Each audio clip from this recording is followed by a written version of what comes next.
Fala, meus queridos, tudo bem com vocês? Parabéns por você estar aqui na nossa estreia, sem Bíblia, sem café, todo dia, de segunda a sexta, 6 horas da manhã, nós temos um encontro marcado e você está aqui, o meu coração se alegra de verdade por você estar comprometido com o seu crescimento, para que você possa crescer, avançar. Entenda uma coisa, a pior cenário do ser humano é quando ele não descobre quem ele é, né? O pior cenário é quando você olhar para você mesmo e não saber a sua verdadeira identidade, não saber realmente qual que é o seu propósito, aquilo que você foi criado. E hoje nós vamos falar nessa aula sobre crise interior, como lidar com as crises interiores. Esse é o nosso tema de hoje.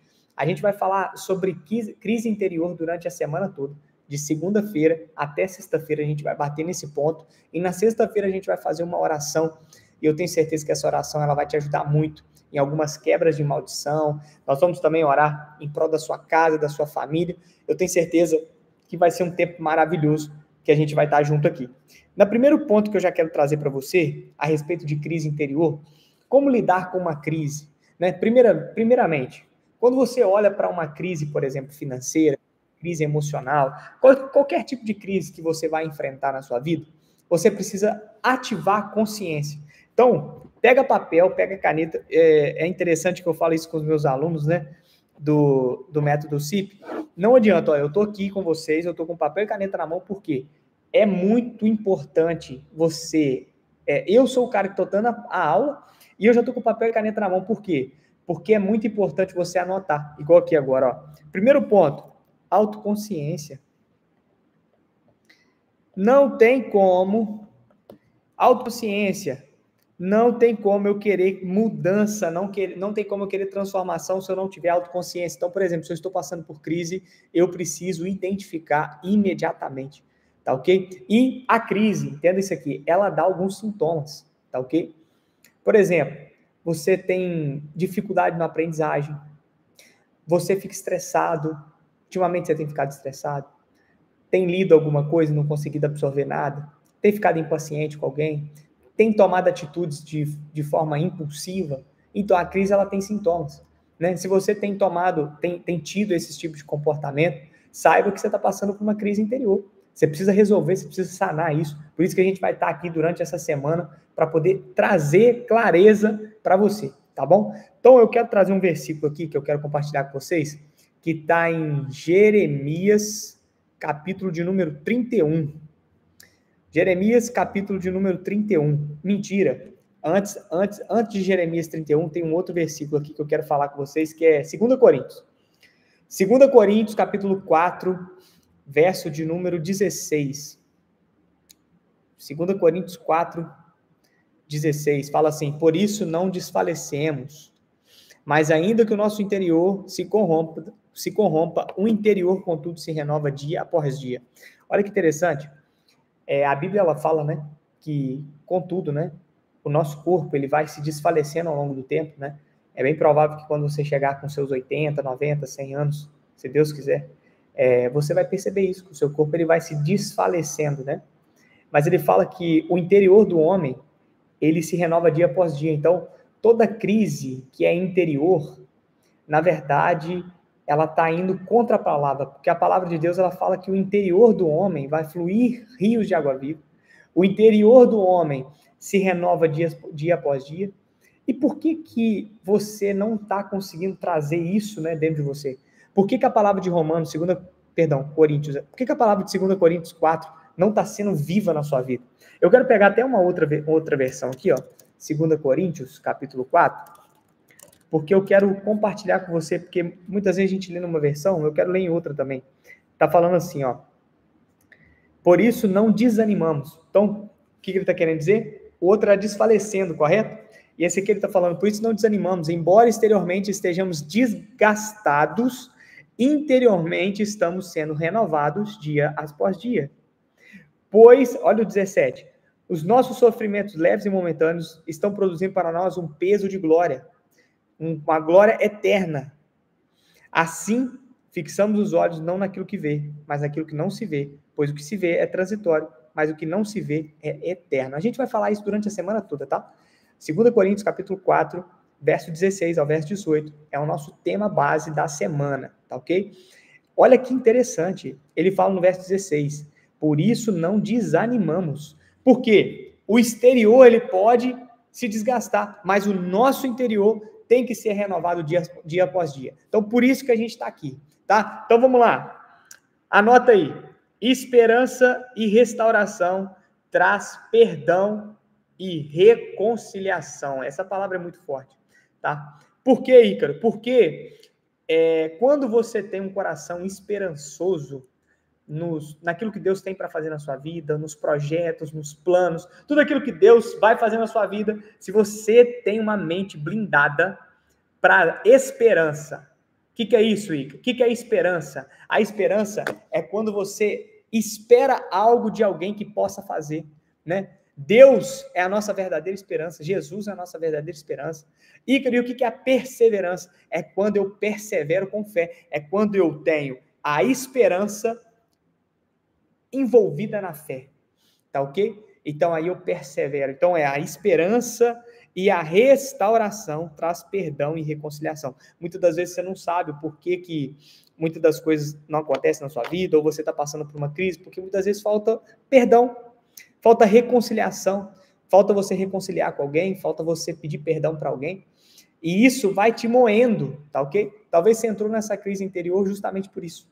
Mas é interessante que você não vai conseguir pedir perdão e nem se reconciliar, porque o primeiro ponto é acreditar na esperança e acreditar que Deus ele tem o poder de te restaurar. Por exemplo, você tem duas formas de sair dessa live hoje.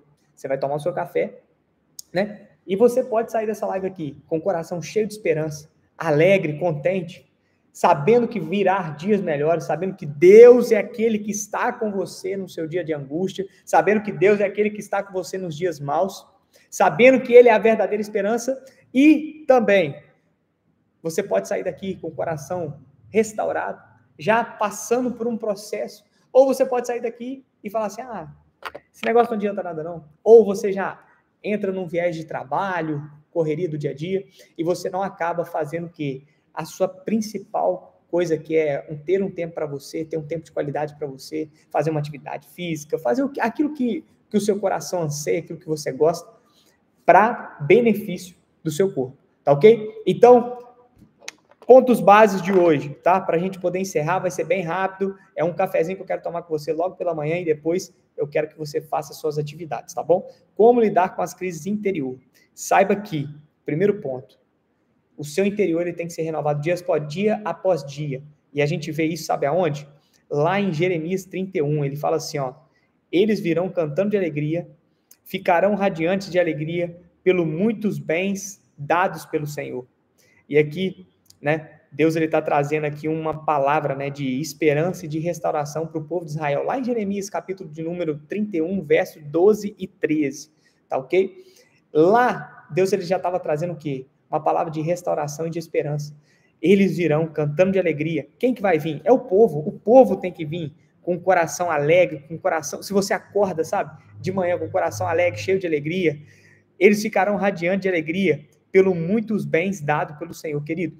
Você já tem que começar a declarar isso. Por exemplo, aí o que Deus deu de bens? O cereal, o vinho novo, azeite puro, as crias das ovelhas e das vacas serão como um jardim bem regado e não mais se entristecerão.